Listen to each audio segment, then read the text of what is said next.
You're gonna have a lot of fun. That's like you're gonna hear. It was the old. Absolutely. And there's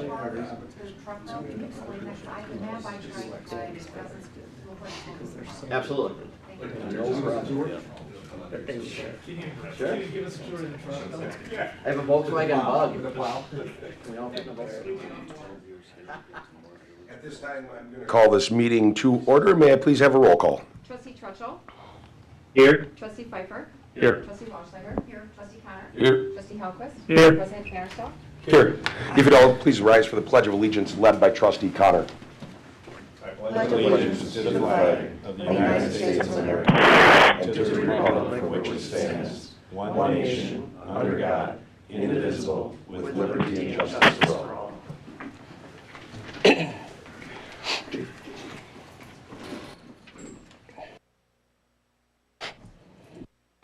At this time, we have public comments. Anybody wanting to speak? Do we have anybody on Zoom? We do now.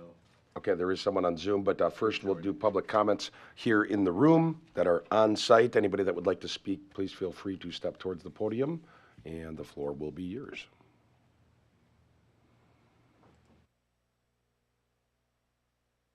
My name's Keith Vandal-Arshot. I live at 641 West Capitol Drive here in the village.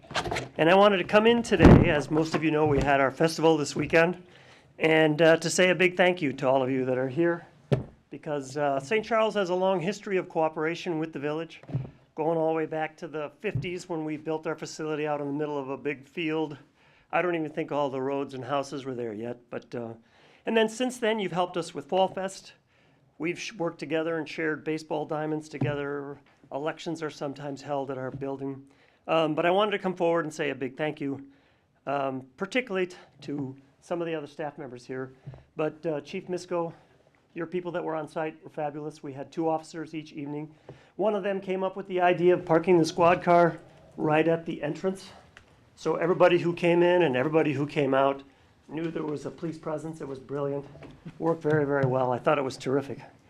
To the fire department, you and your people that stood out there for over an hour in the pouring down rain that helped us with the ball drop, that was terrific.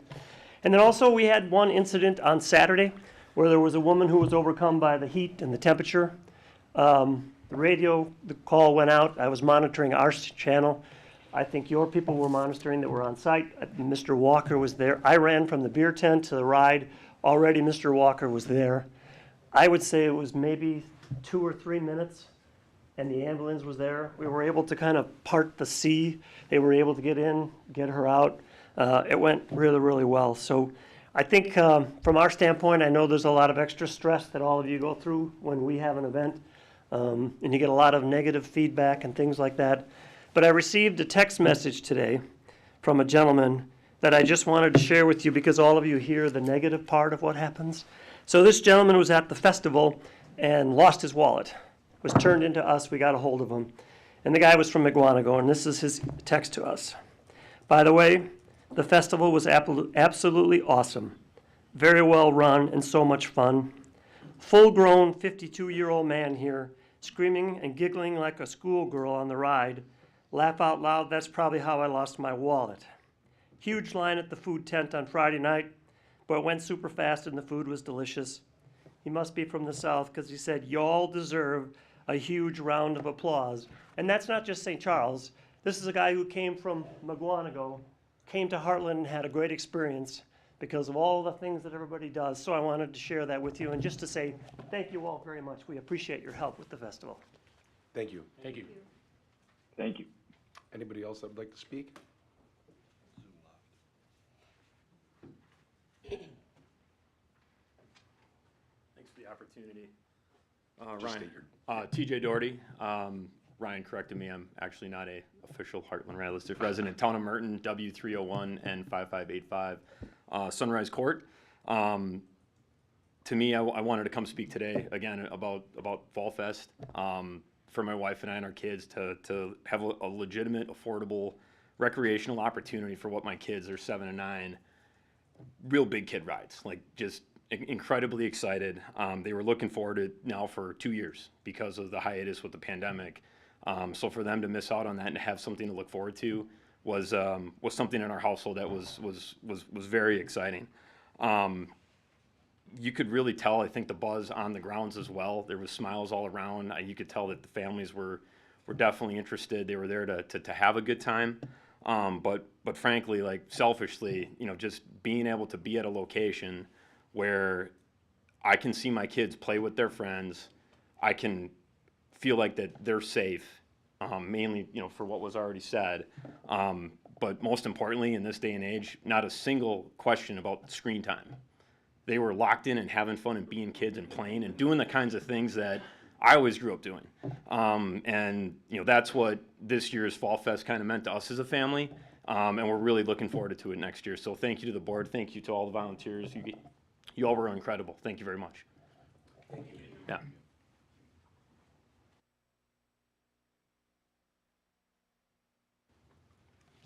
Good evening. My name is Alex Wantock. I live at 309 Hemlock Court in the village of Hartland, although technically it's more like a peninsula, but yeah. I'm a Hartland resident. I've been a parishioner at St. Charles for the past 9 years, and I'm also the father of 3 students at St. Charles School. I'd like to say thank you all for your willingness to work with St. Charles over during all this construction to get Fall Fest back up and running. The past couple of years have been a trying time for everyone, and so getting that back up after 2-year hiatus with a vastly altered parking lot and situation was truly a monumental task, and thank you all for that. And it's without a doubt the highlight of my children's school year and loved by everyone I know. My children love being able to see their friends from school as well as their extracurricular activities together in one place at the same time. It also helps them complete some of their requirements for scouting because we actually walk around the neighborhood and the surrounding parish on Saturday and Sunday morning, helping pick up any trash that there might be in the neighborhood and putting it into a garbage bag. And personally, I love the ability to get to know my neighbors and other school and activity parents in a more relaxed setting. Fall Fest is a great event, and I'm truly glad to have it back. So thank you all for allowing it to happen and working with St. Charles. And I look forward to it next year. Thank you. Thank you.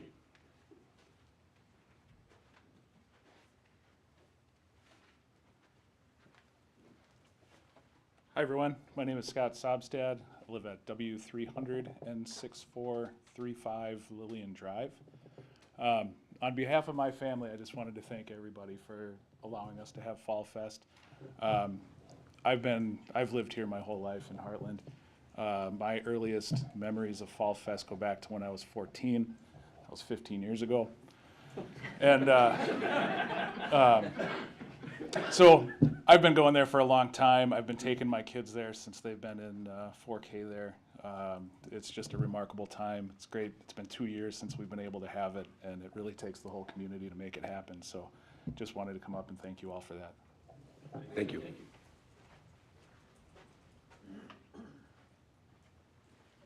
So would like to speak? Any?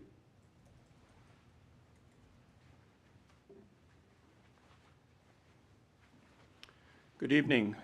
My name is Tom Harder. I'm a resident of the town of Delafield. I'm also a 25-year member of St. Charles, a volunteer there. Could you give your address? Certainly. West 286, North 3103, Lakeside Road, Pewaukee, Wisconsin. Go figure. Town of Delafield. I love Hartland. I'm also a member of the Hartland Lakeside School District.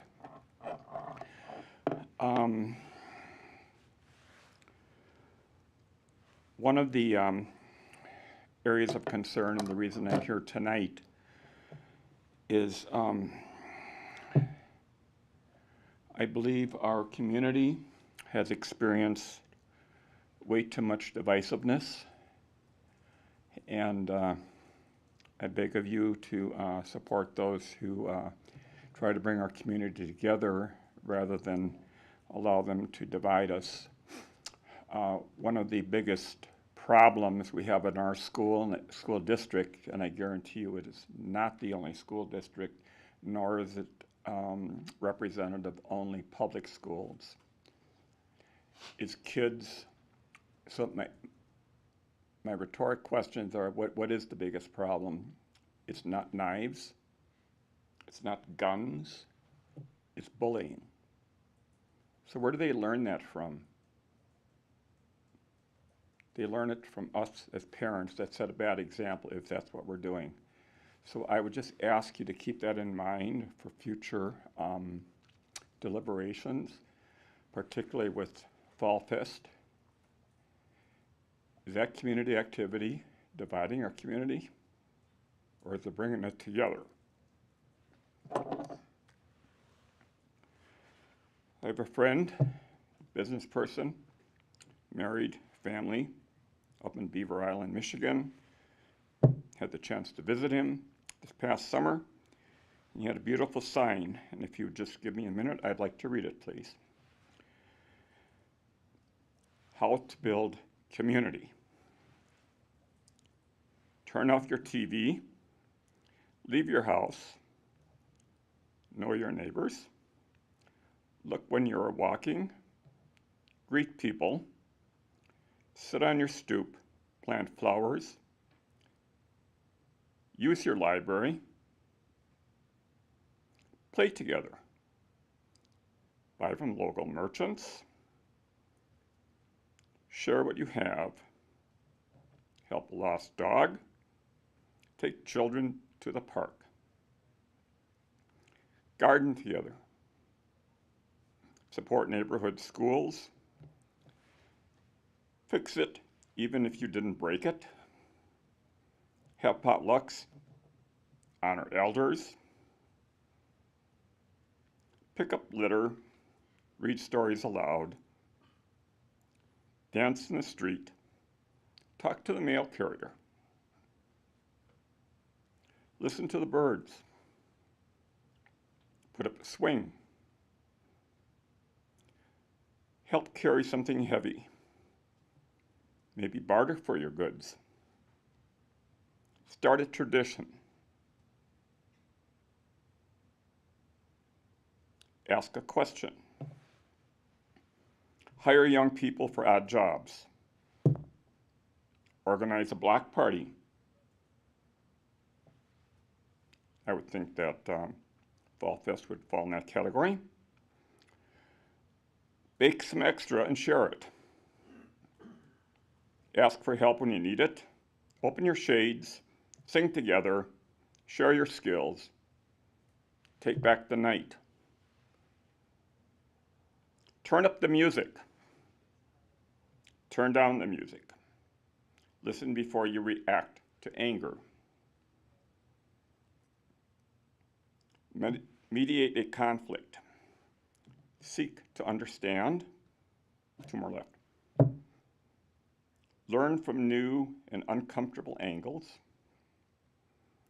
And know that no one is silent, though many are not heard. Work to change this. Thank you very much. Thank you. And I'll have a copy if anybody's interested in this. I can mail it to clerk or whatever. Thank you. Like to speak? Do we have anything else? Last call. Thank you for everybody that's spoken, for everyone that's here. The first item on our agenda is a consideration of village board minutes of August 22nd, 2022. I want to say something quickly. I'm sure some of us will have comments on St. Charles, but we usually do that in announcements. And I'm sure not everybody's going to sit through the entire meeting because announcements is at the end. But it was a great Fall Fest, and thank you everybody for coming out. But we have, first item is consideration of village board minutes of August 22nd, 2022 meeting. Also move. Second. It's been moved and seconded to approve the village board minutes from the August 22nd, 2022 meeting. Any discussion? All in favor? Aye. Aye. Aye. All opposed? That motion is carried. We have considerations of items that are related to vouchers. There's an A and a B just a slight, we got a little, they're a little backwards. B should go before A, so I'm going to take B first unless anybody opposes on the board. B is consideration of a contractor's application for payment number 1 for the 2022 paving program to Payne and Dolan, Inc. in the amount of $632,657.16. So Payne and Dolan is seeking their first application of payment for the 2022 paving contract. This is for the paving of Mary Hill Subdivision, Woodland Subdivision, Tenney, Imperial, Dundee, the Village Hall parking lot, and the path. So staff recommends the first payment to Payne and Dolan Incorporated for the sum of $632,657.16. I'll make a motion to approve the payment number 1 for the 2022 paving program for Payne and Dolan, Inc. in the amount of $632,657.16. Second. It's been moved and seconded to approve the payment number 1 to Payne and Dolan for the paving program for $632,657.16. Any discussion? All in favor? Aye. Aye. All opposed? That motion is carried. So now A, we're taking is consideration of vouchers for payments in the amount of $1,226,506.08. I'll make a motion to approve the vouchers in the amount of $1,226,506.08. I'll second. It's been moved and seconded to pay the vouchers in an amount of $1,226,506.08. Yeah. Yeah, you made the motion. It's all yours. Okay, I have a couple questions. Under cemetery, we had T-shirts for $63.75. Who do we make T-shirts for? For our summer help, Okay. we supply T-shirts for them. 1 year we take it out of cemetery fund. The following year we'll take it out of the park fund. Okay, so it's just T-shirts for the part-timers? Correct. Okay. Fluorescent greens. Then I had some other ones. Hold on a second. A couple more. Oh, yeah, because we did have some other T-shirts, too. The other one I had was for the rec department. Can you answer that, Ryan, if it's a rec question? Dousman Transport, Summer Splash Transport, $3,000. Is that a reimbursable fee, or what was that for? So that's a couple trips. The $3,000 Summer Splash shuttle. I would have to ask Kelly in regards to that, but I'm guessing that's the shuttle we had from the school to our park all summer, every day, back and forth, bringing the kids. And we pay for that, and is it It's reimbursed? part of our fees that we charge for our summer camp. So it is reimbursed through We get it, yep. Okay. And is the T-ball lunch for $570, is that That reimbursed was all built through? into the Okay. fees, yep. Okay. And then, I think that might be it. That's it. Anybody else have any discussion? All right. In that case, I will call the vote. All in favor? Aye. All opposed? That motion is carried. Now we have consideration of licenses and permits. The first one being the bartenders, operators licenses, and, sorry, I'm getting there too. There it is. There's a long list. It's more than about, it looks like it's about 12, however many it is. But I'm not gonna read every name unless someone would like to. It is and was public in our packet. Make a motion that we approve the bartender's license for all the people listed in our agenda. I'll second. It's been moved and seconded to approve the bartender operators licensees or license requests on the September 12th list of licenses and permits in the September 12th packet. Any discussion? All in favor? Aye. All opposed? Aye. Delayed. Got it. Tom, can you clarify to make sure, were you a yes or a nay? I'm a yes. Okay, I Apparently just wanted to it's make delayed. sure. Thank you. That motion is carried. The next request we have is for a street use permit. This is by Katie Thank you. Perubkin. I was going to try to nail it, but I don't know if I would have hit it. Katie Perubkin, this is for Neighborhood Block Party, 1016 River Reserve Drive. This is for 9/24/2022, 3 p.m. to 9 p.m. This is, my understanding, the River Reserve Block Party. They do have someone present if someone was to have questions, and I don't believe that this is the first time that that subdivision is doing that. So I've gotten staff hasn't said anything against it. There's no food trucks or music or anything? Could you go up to the podium, please? As the I don't see anything on, am I looking, that's all we have, right? We have an ice cream truck that would come for an hour. We always contact the fire department and police department to see if they are available to come. They always offer to come, assuming there are no calls that take them elsewhere. We have a face painter that comes and a bounce house. We do our own music. There is no outside entertainment that comes Okay. in with large speakers or anything. And the event is only from 4 until 8. I added an hour on each end just for pickup time. Anybody else? I have a question for Torin, actually. Okay. Just the barricades alone will be fine? I mean, do you need to put a car blocking the street or anything like that? Or So when we are running village-sponsored events, we obviously take all the extra precautionary measures with some of the recent incidents that have occurred here locally. But if it's a private event and they're not willing to go forward with those costs, that's an event they're holding, not one that we're putting on as a village. So I'm not necessarily opposed to it, as long as what we've traditionally done is barricades and it's clearly marked and there's egress and ingress from different sides of the subdivision. would it be okay if they decided to park one of their cars there? Mm-hmm. We've done that in the past as far as like the Palmer's tent event. They'll park cars instead of having the costs of dropping cement barriers from the DPW, because there's costs associated with that, because we obviously have to reopen the road, so people got to come in on a weekend. So they can always park barricades on the furthest outside, so it shows the road's closed, and then they can park a car for extra safety. And we've given that recommendation for prior events. Palmer's particular, just because it's in the street, this is more of a subdivision party that's well advertised throughout the neighborhood and well attended throughout the neighborhood and moves throughout the neighborhood from year to year. I just wanted to give them the option if they felt safer, if they wanted to put a car. I appreciate that, thank you. Okay. No other questions? Anybody else? I'll make the motion that we approve the street use permit.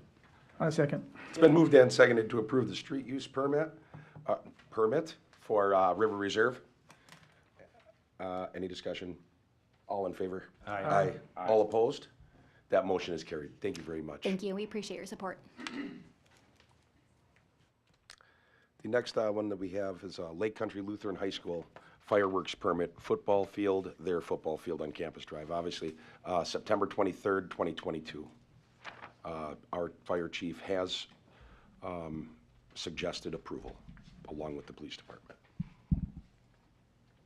Make a motion to approve the fireworks permit for Lake Country Lutheran High School. Second. It's been moved and seconded to approve the fireworks permit for Lake Country Lutheran High School. Any discussion? All in favor? Aye. All opposed? That motion is carried. The next item we have is consideration of a motion to approve resolution number 912-2022. A resolution pledging that the village board of the Village of Hartland will expend funds necessary for the Hartland Public Library to exempt the village from the Waukesha County Library levy, as is customary every single year. Ryan, could you please explain so that everybody knows? We'll let Laura. Or We'll let Laura go with it. So by saying you will support the library at the, above the minimum, which this year is $395,716, then it stops the county from doubly taxing village residents for library services. So basically, you're not getting charged a county library tax, and Heartland's charging you for the tax, which would be double. So the county doesn't tax the residents. Make a motion then to approve resolution number 09122022, a resolution pledging that the village board of Hartland will expend funds necessary for the Hartland Public Library to exempt the village from the Waukesha County Library levy. Second. It's been moved and seconded to approve resolution number 9122022, a resolution pledging that the village of Hartland will expend funds necessary for the Hartland Public Library to exempt the village from the Waukesha County Library levy. Any discussion? All in favor? Aye. All opposed? That motion is carried. Now we have a we have a consideration of a special events permit application for Arrowhead High School Homecoming Parade on October 14th.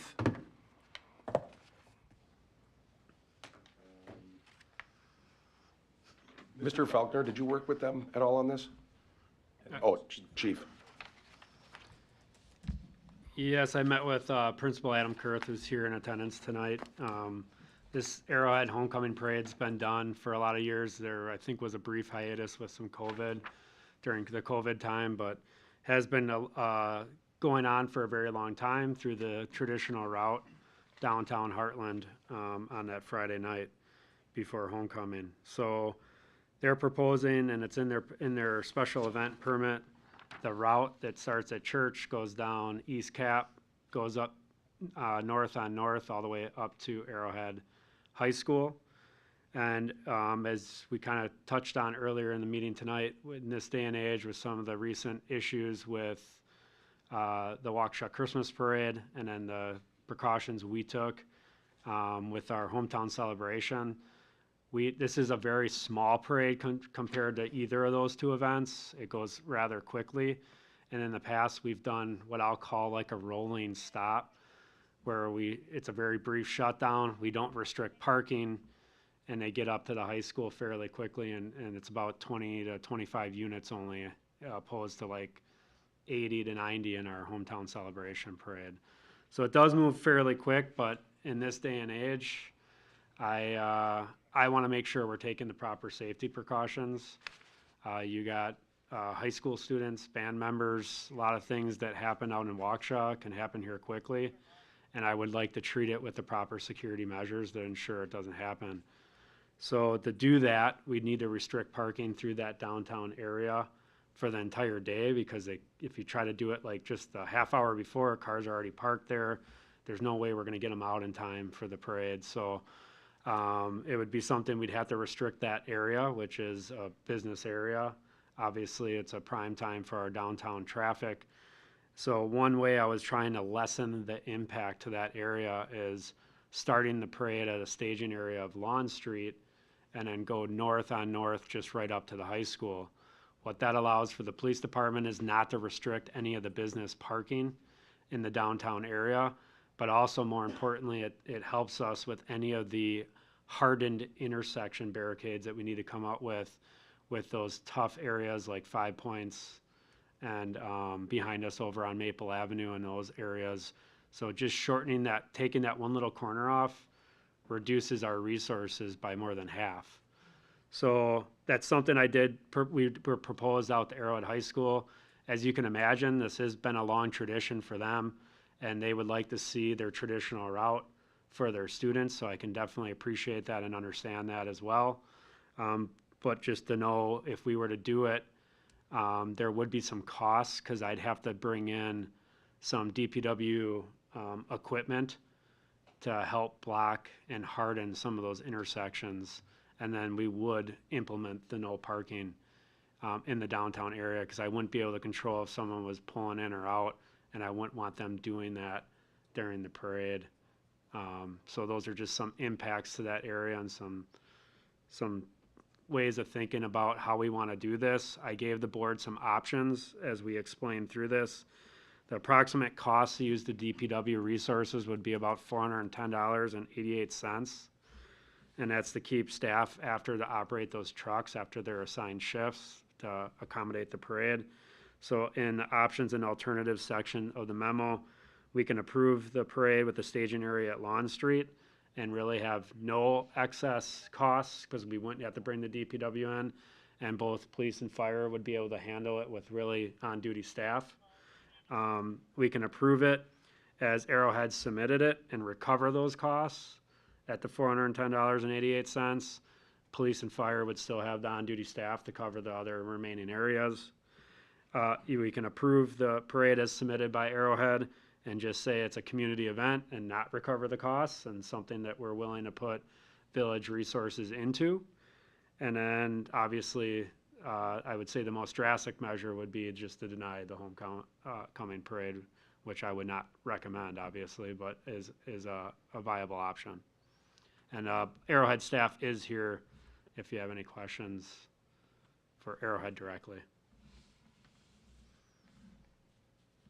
Do they want to present anything?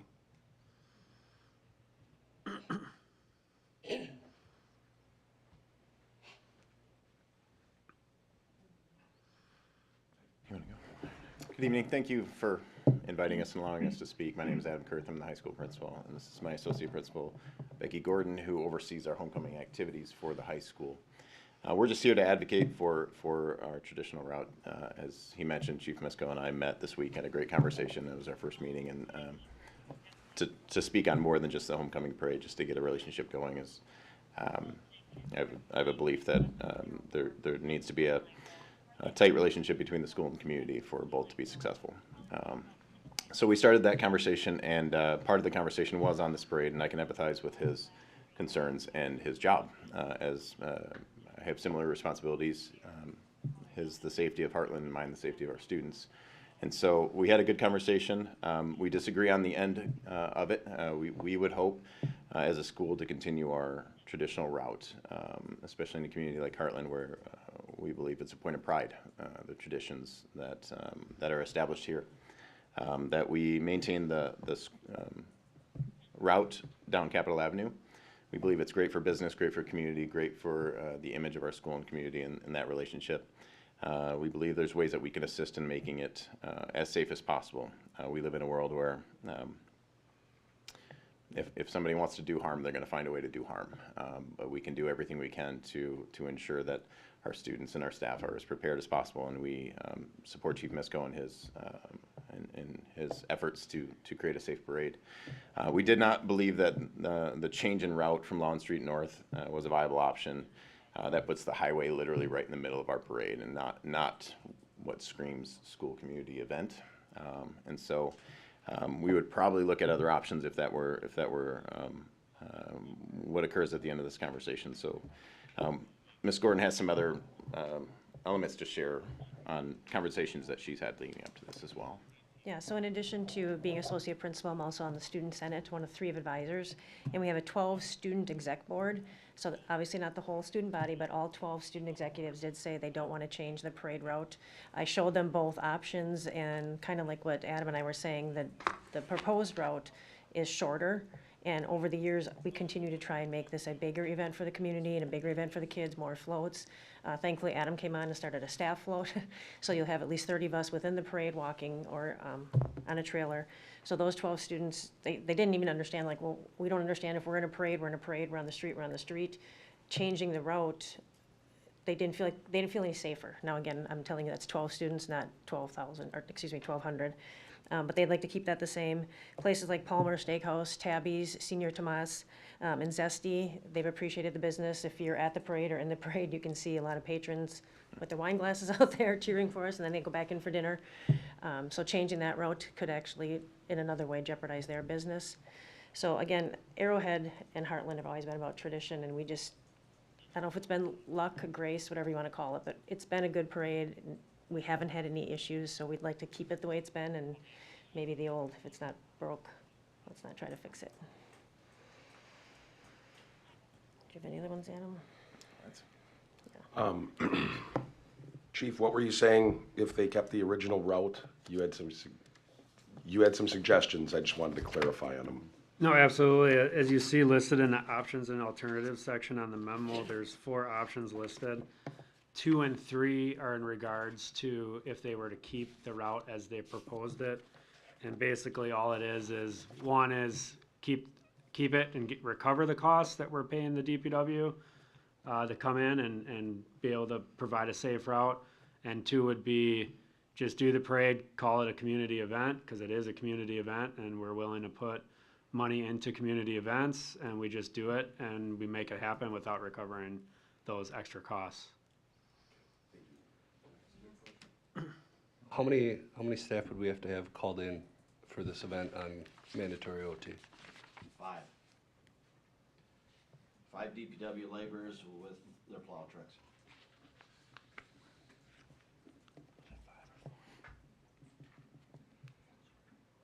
I have a question, Adam. You had mentioned that you had people that were willing to assist to make it safe. In what way? Do what? We have Arrowhead trucks that we could park to help block off areas. We have staff who would be willing to wear, attire that would denote them as helping in the parade, and just making sure that we can support in any way possible with those cross sections and the traffic flow and these sort of pieces. Thank you. Mm-hmm. And that part is in my memo as well, where it talked about Principal Kurth stating they would help with some of those intersections. One part that makes that a little more difficult is the fire department, the DPW, we're on the same radio channels. We work together often. It's very seamless. I definitely am not opposed to taking them up, but for any of those intersections that aren't like plow truck or sewer truck needed, or fire truck where they're big and we can use that apparatus, I can really cover with on-staff PD. So probably wouldn't really need them, because the capacity of the coverage would be for something a lot larger, like a fire truck or a DPW plow truck that actually block that road. When were you saying that you can shut the roads down? Well, we would restrict the parking for the entire day Friday, and then the roads wouldn't get shut down till like the staging area on Church Street between Lawn and East Cap, East Cap. That will shut down a half hour before the parade starts so they can stage. And then we'll shut the parade route down with like 10 minutes before it starts. And that's just to ensure any traffic left over on the parade route is able to escape that parade route, and then we can fully harden the areas we need to harden, and then have a closed, safe parade route and not start a parade where traffic's still driving down the road. So North Avenue and Capitol would be no parking all day? Correct. There's really no other way to do that, because if I wait till noon but someone's parked there at 8 a.m., now we're towing cars or trying it, and that's not a quick process, and there's no way to make sure that's open unless we restrict that parking for the day. So those parking cones would go up like overnight, and there would be 0 parking on East Cap and North for the day, basically, the business day Friday. In the past, you would allow the parking, but because of the changes on parades. Correct. We always flowed with it, because like I said, we kind of treated it like a rolling stop parade, because it's a shorter scope of involved units than like our hometown celebration. But we can really easily have someone just not even purposely pull out of a parking spot without knowing what's going on and be in the middle of a parade then. And that could be problematic. And it doesn't take much as far as intoxicated drivers, elderly drivers. There's a lot of different variables, and it can be completely innocent but cause a lot of havoc, unfortunately. And where I come in, we've never had a problem. I'm not trying to paint the picture like we have, but I can't sit here when the problem occurs and say I didn't plan for it accordingly. If it I helps. agree 100%. We got to be extra cautious. Concern I have is, and I appreciate you talking about some of the businesses with alcohol. I own the pharmacy. I've got a lot of handicapped patients. The only place they can park is in front of my store to get in with that way, because the parking lot, they have to walk up steps. They can't walk up. So that's my concern as far as closing it down the whole day, is that poses a lot of problems for the handicapped that need prescriptions. Yeah, like Chief Misko said, we've never done that before for the whole day, I don't believe. And if it helps, last year, so I don't know yet this year, we'll be putting out the memo, but last year we had 26 vehicles or floats total. So that's why when Chief Misko says it's short, I think we're finished within a half an hour. So I know, there was a lady officer that was waiting to tell us when we could go, and there actually was a fender bender down the road on Capitol last year, so we just had to delay like maybe 8 to 10 minutes till they got everybody going, and we just moved about, so. I don't think it's so much the, how long it takes for the parade to go. It's actually closing the roads for the whole day. Yeah. And I think that is a very big concern, especially for businesses besides the restaurants that are down there. My mom is one of the handicapped that can't get in there unless we park right in front. So, If I can, I just want to be very clear, it's not closing the road the whole day, but it would be restricting the parking for the whole day. Road would only be closed for that, like 10 minutes before the parade and then until its conclusion. So probably just shy of an hour, the road would be closed from, like, I would say, 4:20 to 5:15. Let me ask a question. Do patrons respect the, say, temporary parking if you were to put up a sign that said 10-minute parking or whatever? Or do they just say, I mean, he's got the experience, I don't, because I park there an hour. If But there's one sign I wish we could get rid of, would be the 15-minute parking spots, because they're not fun to deal with, but, Well, I guess what I'm thinking is for his case, okay, so the handicap parking in front, if we have some temporary parking, 10-minute or whatever, just to go in and get his thing, that's what I'm thinking of. I think we can be reasonable and try to work with some of those things and make that work. The problem is, then the flower garden does the same, it grows quickly and it's hard to, And to unfortunately, police. even though the parking is curbside even for pharmacy, there's people that park there and they don't step foot in the pharmacy. So I could control obviously, because they're there, I can help them get in and get out, but if they're not walking to my pharmacy, then it's gonna be tough for me to control somewhere they're at. So I understand that point as well. And we could, for the hometown pharmacy, we could probably even try to use some of that gas station parking lot area that you have a egress or the easement to. Jeff, can you hear me? Yeah.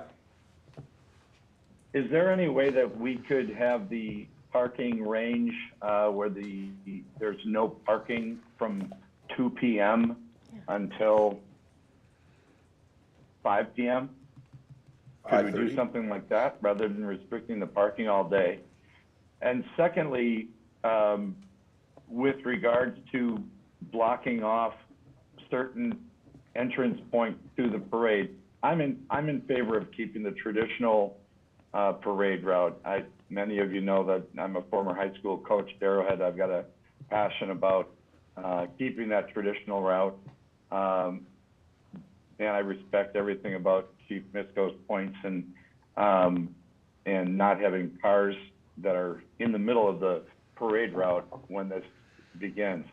But could we also, could Arrowhead talk with GFL, who has large garbage trucks that could also, maybe they'd be willing to be a partner in this and post trucks in entry points as well? We're happy to help in any way we need to. And again, I think staff's all for this. We understand and appreciate the traditional route. It's taking every measure, because if something happens, that face right there, Chief Misko, is the one on camera explaining what happened, what failed. He is the one that will have to answer every question. So if we don't take this and don't, somebody could park by the flower garden, you had a great point, get very confused, pull out, you have a whole trombone section, I think is what you said, who could be affected. So we're for the route, it's just taking the precautions to make sure it's safe. My opinion is, I understand what Chief is saying, and technically it's the right thing to do because of current events. But I also understand history, and I understand that there's you get on an airplane and there's a chance something could happen, but most of the time it doesn't. I mean, someone's scared to go on an airplane and we all make fun of them. But they could be right if they pick the right flight that they're deciding not to go on. But if at all possible, and I'm very afraid to do this is just my opinion, but I'm afraid to do this to the PD.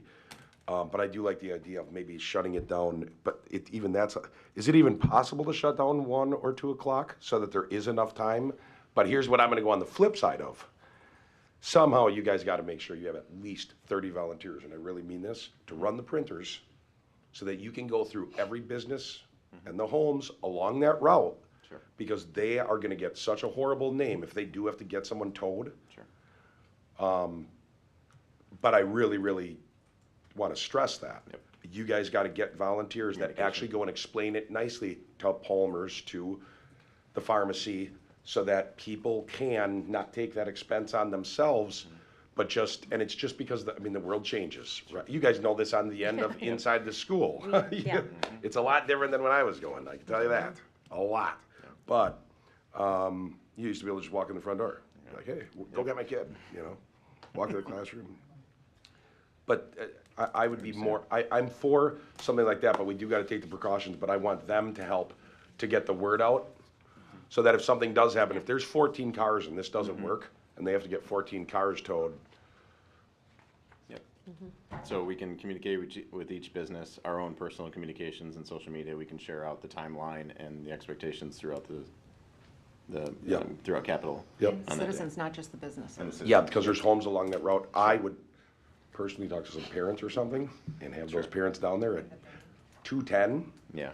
To say, if you see a car, because instead of PD, where there's 5 people, or, well, 2 people, maybe even just 1, depending on if we get calls, then there's none. But going into each one of these, you guys can go and be like running into the business and say, is it a customer in the pharmacy? There's a car parked out there. How long is it gonna be? Sure. You know what I mean? If you work together, and I don't even know if Chief is gonna approve, I don't even, because I'm gonna end up asking him if he's even up for this. We're gonna say Chief told us to do this. But. But Jeff, what about the bank? It'll be in What writing. about like the bank and the attorney's offices, and I'm talking about like US Bank? That'll still, the road's not closed. There's gonna be a period of no parking. Yeah, Yeah, the bank parking lot will be open. just like they can go in the municipal parking lot, but no one's coming in or out during that timeframe. I mean, this would just have to really be communicated with Keller Williams. A lot of them park on the road, and a lot of those businesses, and Chief will make whatever you guys want happen. It's just. No, I know that. I'm trying to take as much of the burden off of them as possible. I think the village should, because it's a historical thing that we've done for a long time. I mean, I wish Merton would kick in something, but that's okay. Town of, not the village. But I'm for incurring the cost. I like to keep traditions. But I want to see, because you guys understand also, they don't, they do things because they're trying to keep everybody safe. I understand. I would like to see, if it was really up to me, I'd be like, if Chief at any time between now and then says, nope, forget it, we aren't doing it that way, we're doing it, the other route, I would even be up for that, but I'm not going to include that. I just want to really stress, we need the working together. I want Arrowhead to, I don't question whether you will, but I want to really stress, and I'm serious, like, have a check off and be like, okay, we got 30 people working on this, instead of just like, oh, well, Tom and Sarah and Nancy said that they're gonna take care of that, so we know that's good. Let's verify it out. Sure. Maybe someone, can make sure that these business, someone's going around after saying, did they talk to you? You know what's going, okay, cool, great. Absolutely. Yep, can do that. That's what I would be for, and then more like the 2 o'clock time. No, yeah, and with that said, I'll make whatever route work, and it's gonna be a safe route Yep. either way. So that's why the options were there. It wasn't like anything was a showstopper here. It's just, I'm doing my job, making sure the board's informed with some of those options and alternatives, and going from safest and least costly to, but all of them will be a safe route. It's just whether we want to incur the costs, and making sure that the board's making that decision, and I'm not arbitrarily doing it. What's the timeline, the minimum time you guys need to close down to get everything ready? It will not take us long. We'll be in position, and then basically on the radio, we'll say, or we'll just have a time, hey, 4:15, everyone's shutting roads down. Because it does take us about 5-10 minutes to make sure the route's clear, because you get stragglers coming in, and you really got to try to keep that from happening, and you need some time to clear that route. So it can't just be like 4:29 and then we're at 4:30 going. And then weird stuff does happen, like the accident. As you guys remember, we had an ambulance call right as we were shutting down for our hometown celebration. So things do happen where then you got to just kind of, it's a fluid situation. But I would say 15 minutes to ensure that that short of a route is definitely clear. And then I'm pretty sure that parade will be done around 5 or shortly thereafter. So about a 1 hour road closure on a Friday at 4:15 to 5:15. And then we'll do the parking at 2. I do know we'll probably be dealing, just through experience, we'll be dealing with some parking things, but they will be a lot less than if we didn't do anything with it. So I'll take that as a win. And we'll do our best to deal with the issues as they arise. I like the idea of the simple parade route as what you've done in the past. President Jeff has given his opinion as far as the payment, recovering the costs. I'm just curious if you guys are willing to pay for the costs. I mean, I think we would. It would be, in 12 years as a principal, it would be our first But times are different now, too. What's that? Yeah, Times are absolutely, different. absolutely, I understand. You know, our belief is that it's a partnership and it's a school community event. That said, if that's what it takes to get us there, then. Well, and the only reason why I'm bringing this up is, I mean, that's what the chief has, he's thrown out the 41088, and where he got the 88 cents is beyond me, but.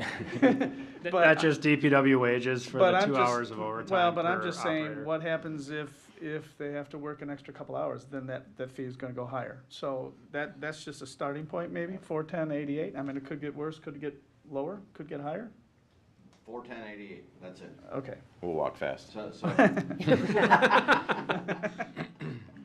Yeah, their day ends at 3:30, obviously on their traditional schedule, so they'd be incurring about 2 hours of overtime per Okay. operator times, I believe it's 4 operators at the end of the day. Okay. At an overtime rate, so that's why the odd cost, but that's our true cost Very of good. having that overtime there. Okay. And them to operate those resources. Yep. Maybe with our partnership, we could split it. That's, hey, always open. Tom? Yes. Like President Vanderstel, I'm a traditional Hartland guy. I love tradition. I love the village. I think stuff like this is what makes us special.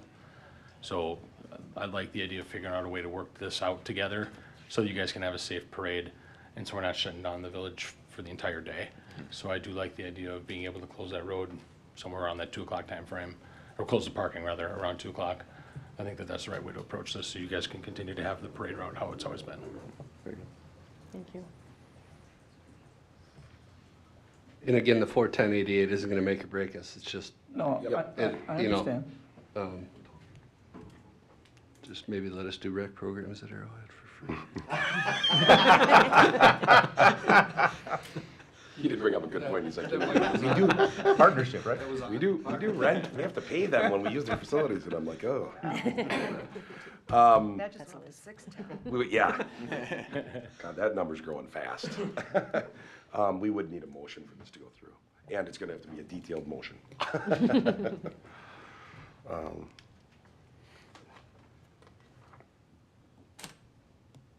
I will make the motion that we proceed with the parade route as it has been done traditionally, shutting down parking at 2 p.m. on the parade route, closing the streets as chief advises prior to the parade, getting 30 at least volunteers from Arrowhead High School to go door by door, make sure everyone is aware of what's happening and what the parade route is, where the parking is going to be shut down, make sure everyone's well educated on it. And I guess that's it. Did you, timed? Oh, time of the parking is 2 o'clock, Chief? Yep.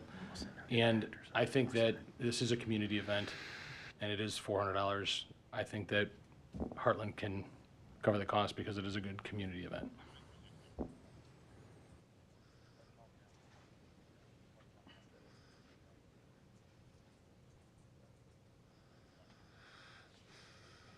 I'll make a second. It's been moved and seconded to approve the original parade route, to shut down parking at 2 o'clock, to have the village absorb the cost for $410.88? $410.88. And that the safety protocols, as Chief has described, need to be in place. Parking, I think, may have already said this, but parking stops at 2 if they do have to call in tow trucks. Cars are gonna be moving, and we're kind of basically gonna guarantee that every single house or business is not gonna be just knocked on, that they'll be talked to. It's gonna have to be an effort, that's what I'm saying, you need 30 people. Or if you can't, if no one's just there, they're gone for a month, at least you've knocked and knocked and knocked and then posted something on the door. Is that somewhat clear? Good, okay. I just wanted, there's a lot in that emotion. So that's been moved and seconded. Discussion. I just want to clarify then, for the gas station parking lot, for my patients coming in, they can come up north, come up north on Cottonwood, come in and be going back out? Until about. No problem? Until about nothing's gonna be blocked? 4:15. What about, so they can't come park in the? They can't go during the parade. They, That's what he's talking about. well, I know, during but the I'm parade. saying if you're coming up from Beer Snobs, you can't sneak in the, right in front of Hartland Inn, come in the parking lot and park there from 2 o'clock to 6 o'clock? I And know and then go back out and go back down? Behind your facility is what you're talking? No, I got the parking lot there, but for those handicaps that can't Yeah. walk steps, can they come up Cottonwood, turn into the gas station, not at the intersection, the old entrance into the gas station prior to the stop signs? We're gonna shut traffic down at Haight, so nothing will go Okay. north of Haight. Wow. That's 15 minutes before the parade But starts. for that hour, Okay, 4:15 that's to what I'm saying. Up until 5:15, they that can- will be right, shut. right. So after the parade starts, or 4:15, the only way they can come in, they have to park in my parking lot. Can they get in the parking lot there? So can they turn down Haight and get into my Yes. parking lot? Haight will be open completely. Okay. They can park on Goodwin up, we're gonna be just south of East Cap on Goodwin. But they can park anywhere not on the route and walk Right, from okay. wherever. Okay, all right. Just But they until will not be. 4:15, they couldn't get into the They will gas not station. be able to get After into the. 4:15, they have Correct. to park in the parking lot, and I'll have to run them out to them or whatever. So that 1 hour, yeah. Okay, got it. But even when the no parking goes in, they can park in that stop, that old stop and In the go. gas Yep. station, yep, gotcha, okay. Just to clarify, thank you. Anything else, Rick? Nope, I'm good on that. Anybody else? Jeff, I just wanted Oh, go ahead. I just wanted to add that, again, with the contract that GFL has with Arrowhead, if they can talk with them, maybe they can help with trucks. I believe they're contracted with you right now. Is that correct, Principal? Yes, that's accurate. Just another thought to help, their large trucks to help block off some streets. Sure. I think the only reason that I didn't consider it was after, Chief brought up a good point. If all of a sudden, they're not Right. all on the same Communication. station and he needs, DPW and stuff, if all of a sudden they've all been through this, so if something happens, they know how to move it, they know what to do. Where a driver of GFL, just from not working with the people all the time, may not, know, or our people may not feel as comfortable, so. Fair enough. But it's a good thought, it really is, because the trucks are huge. Very good thought. Right. Does anybody have anything else? I'm gonna call the question. Does everybody understand the motion? I'm just gonna ask instead of restating it. Everybody understands the motion, so an A is yes, and a nay is no. All in favor? Aye. Aye. All Aye. opposed? That motion is carried 5-1.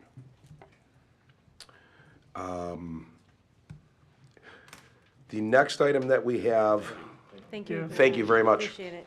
Thank you. the next item we have, discussion and consideration of an established truck route for the industrial park. At a previous board meeting, we discussed that we need to establish a truck route through the industrial park prior to the state paving Highway 83. That's project slated for somewhere between 24 and 26. They're starting to get their plans drawn. What we want to do is we want to make sure that the trucks that utilize the two industrial parks, we want to keep them off the streets that aren't built to the capacity that can hold semi-trucks. That being Cottonwood Avenue between Lindenwood and Cardinal. So on the map, you will see that we worked with the police department and Ruckert and Melke, and they designed a map with the truck route. So we'll start on the lower southeast corner. That's Maple Avenue and North Shore. That is a trucking route, and if you're heading north, it'll tell you that you can go continue on straight to Cardinal Avenue, and then Cardinal you can take into the Northern Industrial Park.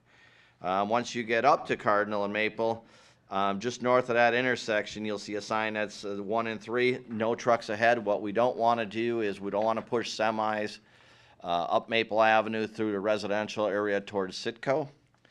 If you follow that truck route and you head west on Cardinal, this truck route on Cardinal and Cottonwood, that intersection, number 4 and 5, that'll tell you that the truck route continues straight. So we're trying to push all the trucks towards 83 and North Shore to keep them off of our side roads and our residential roads. If you take a right, like you're going over to the railroad tracks on Cottonwood, you'll see another sign that says 1 and 3. We don't want to kick the semis over the railroad tracks over by Jensen and the grist mill. We're trying to keep them in the industrial park, and again, we'll direct them down industrial and towards Highway 83. So if you go on the bottom of the page, there's the sign 1 and 3. Again, what we're doing is that's Dorner Manufacturing.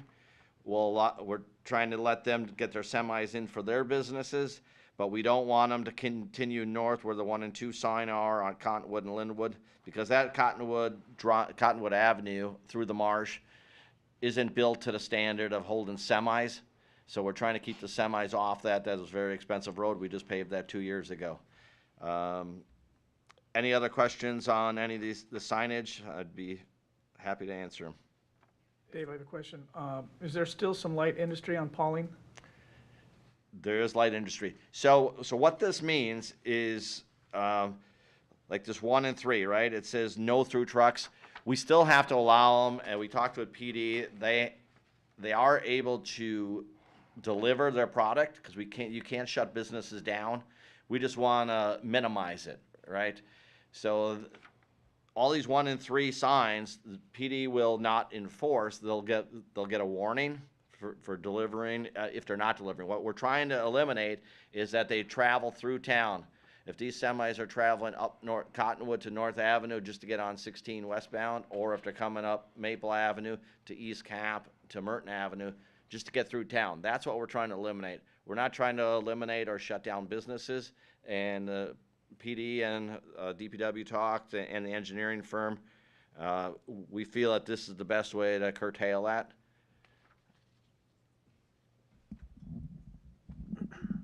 I just would add one thing, both signs 1 and 3 on the furthest north signs on both Cottonwood and Maple, I'll call those, they're not enforceable for us because the route isn't enclosed to where people could come in from different locations.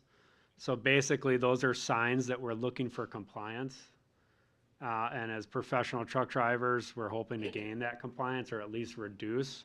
The main objective with these signs is that area that Dave talked about on Cottonwood Avenue between Lindenwood and Cardinal. The signage and warnings and detours that we have posted make that an enforceable section, and we would be able to stop and then cite anyone that is not following the signage appropriately. If you go just south of Cardinal and on Cottonwood and you sit there one day, you'd be amazed how many semis cut through there. And that road's very narrow. And like Dave said, that's not designed to hold the truck weight, and they just constantly cut through, get on Cardinal to get to 16. So they use it as like a bypass. So the state DOT already told us once they start this project's being paved from Gulf Road on Highway 83 down in the city of Delafield, all the way up to Vedelson Road, the bridge. What they said, it's going to be down to 1 lane. So that means semi drivers, they have phones. They know they see a street, they're going to go down it. So we're trying to train them a year or two ahead of time so they know our truck route, because it's pretty much the same drivers that come through our industrial parks time and time again. So if we get them trained now, we figure by the time this project hits with the state project that they'll know our truck routes. Not to mention that everybody coming from the east Right. hops onto 16 instead of going to 83, because I see it all the time, and then they just go, Yeah. straight down Hartbrook and then across, because they don't want to.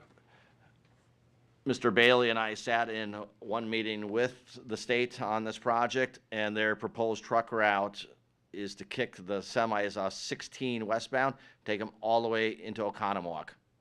That's not gonna happen. Semi drivers are smarter than that. They're not gonna go that far. Then they're supposed to come down 67, hit 94 and come back. Oh, my God. Yeah. Looks good on paper. Right. It probably doesn't. Okay. Done? Yeah. All right. I'll make a motion to approve the established truck route for the industrial park as stated on this map with proper signage. I'll second. It's been moved and seconded to approve the truck route. All in favor? Aye. All opposed? Motion is carried.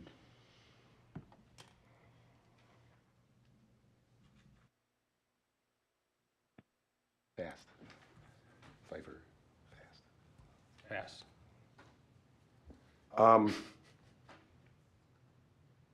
Now we have a discussion and consideration of a memorial plaque in honor of Michael Myers, our trustee, who passed away.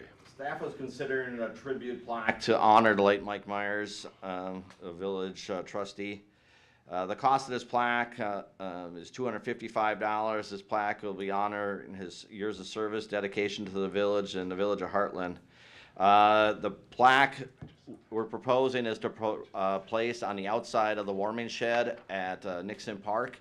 He was a big proponent to the ice skating rink and to redo that warming shed.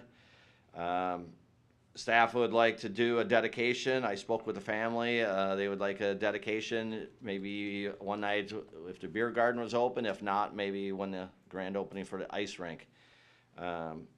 This plaque was not budgeted for. This $255 would come out of the community relations account.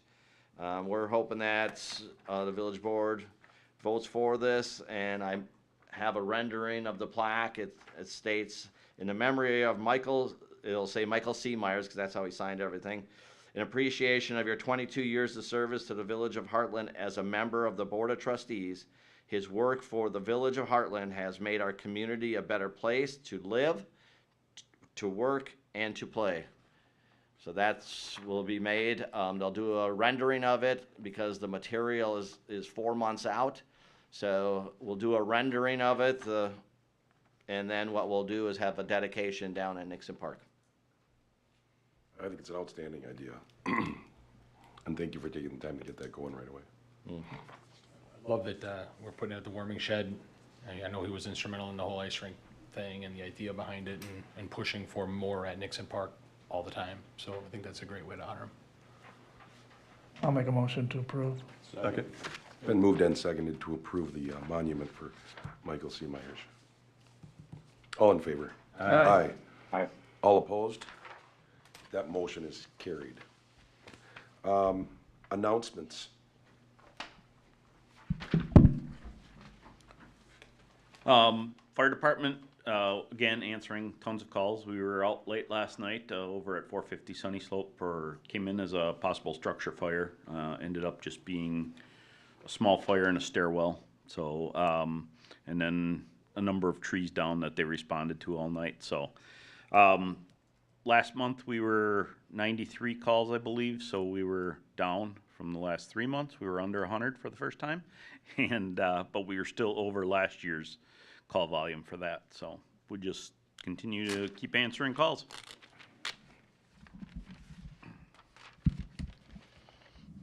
So some of you have seen it rained the last couple days. The last 2 days, the village of Hartland had 6 inches of rain. Through that, we've had some issues with infiltration into our lift stations.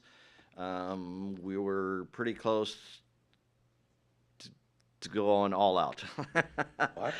We had the sewer trucks there ready to start sucking the sewers out because of all the infiltration that we were having. But thank goodness we didn't have to go that route. We almost did an MMSD is what you're saying. We almost did, correct. How do we even get rid of it? Oh, never mind. So put it in we the also, tanks and at midnight last night, we had a power outage through the middle of town again. So I called We Energy.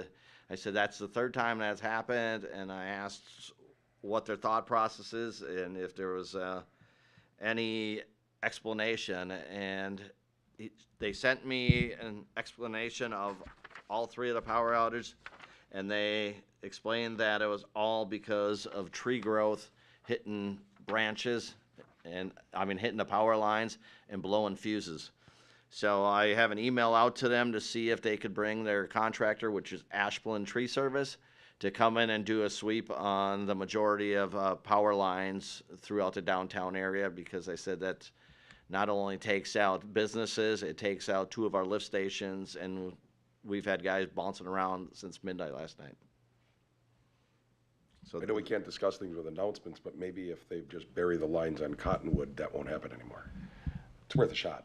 That'll be a couple $1 million, sure. For them. Things are good at the library. We just finished August with more than 20,000 items circulated in August. That's a record for us. So we are also happy to have the parking lot done. So it looks great. I got nothing for you guys. I was not kidding, Mr. Felker. You can send that letter and see what you get. I will do that. Anybody else with announcements?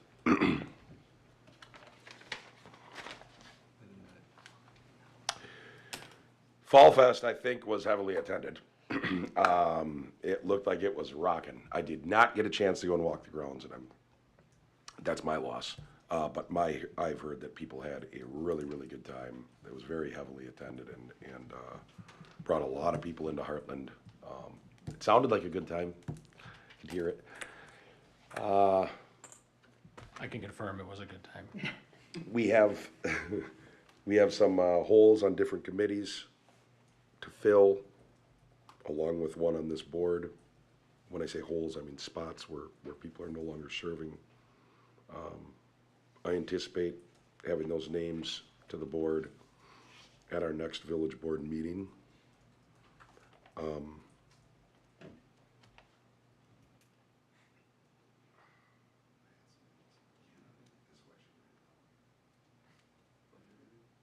We have budget meetings coming up. If someone is really interested in seeing the inner functions and the dollars and cents of the village, it's extremely entertaining. 4 hours, right here, 5 o'clock, Wednesday and Thursday. 8 hours. You get 8 total hours. It should almost count as continuing education credits for somebody that's in finance. But Ryan loves it. Everybody loves doing this. It's one of our favorite times of the year. So we have budget meetings coming up. What else do we have coming up?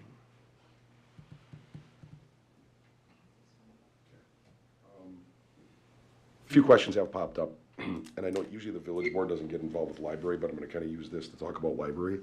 There's people that are so perplexed that you can go and get so many different passes to take children out, but people don't even realize you can actually go and sign up at the library to take a zoo pass and take your family, and you can fill the car up with the kids or yourself and your wife. Oh, they're gonna be gone. What? Don't tell people. Don't tell them. They're all gonna be gone. Buy more. But I did want people to know that there's also Wi-Fi sticks there. There's a lot of programs there, but I was very surprised to find out there's people that still don't know. But it shouldn't surprise me because before I was elected, I didn't realize all the stuff that they have. So really good thing, even for people in the towns surrounding Hartland, it's a very good thing to go in and check out. I did suggest recently that I think that different boards at the schools, Arrowhead, Hartland Lakeside, Swallow, Lake Country, that they should go and actually take those boards and possibly even those teachers and get them into the library. They should at least know where the sections are. But anyways, the library takes care of that. The village board and the library are separate. Their website has the phone number on it. I strongly encourage people to utilize that resource.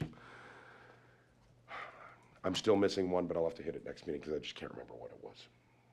So thanks everybody for coming out. I have no other announcements. We are going to be going into closed session here, or requesting it, so in a second, once I read it, yep. So now the next item we have is consideration for a motion to recess to closed session pursuant to state statutes 19.85, section 1, subsection E, deliberating of or negotiating for the purchase of public properties, investment of public funds, or conduct conduct of other specified public business whenever competitive or bargaining reasons require closed session regarding the garbage recycling contract. Would take a roll call vote if a motion is made to go into closed session. I'll make the motion as read. Second. It's been moved and seconded to go into closed session. May I have a roll call, please? Trustee Trutchell? Aye. Aye. Trustee Walshliger? Aye. Trustee Hallquist? Aye. President Vanderstel? Yes. At this time, we'll take a few minutes, and then we will go into closed, oh, that motion passes. At this time, we will move into closed session, take a couple minutes to get it on.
You work tomorrow?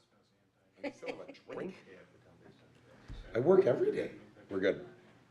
Okay, so we're in open at 8:52. Just, yeah, guys know we are on live now. Hey, we're live now. Just, no. Thank you. Somewhere there. So the item would be 10.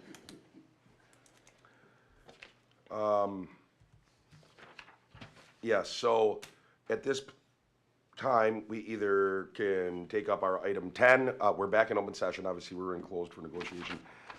We can either take up 10, consider and take any action deemed appropriate pursuant to the previously held closed session. If this board were to not want to take any action pursuant to the closed session that we were just in, the appropriate action would be to motion to adjourn. I would like to make a motion that we proceed with a contract with the fine gentleman in the room here at GFL. And we stick with Hector sanctions as agreed upon. We stick with a 2 to 6% potential price increase as discussed, and we keep it tied to the index as written. We do not have a pickup on Fridays. And we'd like to stick with a 1 day, but we'll be okay with 2 days if it's absolutely necessary, and split by the tracks. Split by the tracks. I'll second.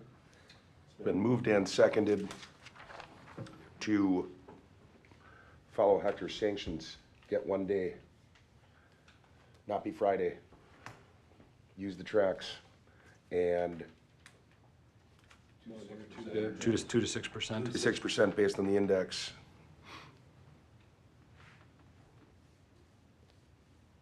Who was the second? Rick? Gunner. And to use, of course, part of the motion, and to go with GFL. Yes, negotiate. Almost left that part out. So we're in discussion? Discussion. Any comments?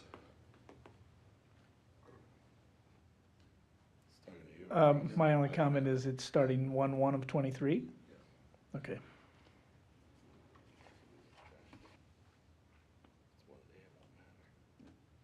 Unless anybody has anything else, I'm gonna call the question. Yeah. I don't think they'll collect on New Year's Day. All in favor? Aye. All opposed? That motion is carried. Thank you, gentlemen, very much. Congratulations. Thank you, gentlemen. Congratulations. Thank you. We'll get a cleaned up version of all the changes. Yeah, tomorrow We're pretty close there. I'll reach so, out and we'll go forward. And then we'll make our phone calls starting tomorrow to see what we move around. But thank you for the confidence in us. I know it's a big decision, and I know we weren't the cheapest, which a lot of times boards, that's the only thing that is on their mind. But I think with services, there's other factors, and I know it weighed on your mind, so we appreciate the confidence. Thank you. Service is incredibly important. And Yeah, the thank you. comments that we received from staff couldn't have been much better. I mean, you guys come pretty highly recommended. Excellent. Thank you. Appreciate Thank you. it. Thank you very much. We do still need a motion to adjourn. I'll make a motion to adjourn. I'll second. Been moved and seconded to adjourn this meeting. All in favor? Aye. Aye. This meeting's adjourned.